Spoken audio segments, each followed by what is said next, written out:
siguro basta may komunikasyon lang talaga. Diyan lang naman tayo palagi. If kailangan. And willing to wait naman. Willing to wait naman. 4 years. Sa bagay. 31 na nga ako eh. Mabilis lang yung panahon. Basta Papa lang yung Jones. panahon. Ang bilis ngayon yung panahon, kuya. Lalo kayo pag andito ka sa Kalingap, sobrang bilis ng panahon kasi oras-oras lagi kami ginagawa. May busy busy mission ka tayo. lagi. So, walang patay na oras. So, ang bilis lang yan, 4 taon. Di nga akalain nga na isang taon mahigit na kami. Kaya nga, di ba?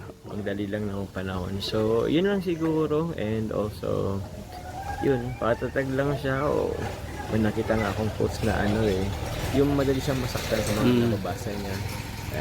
Ako naman, Nandiyan ka lang and Andito lang willing ka naman. makinig sa kanya. opo, tsaka if ever naman, tawag yan, lagi ko naman pinapayo sa kanya na hayaan na lang yung mga taong nababae sa kanya kasi nga,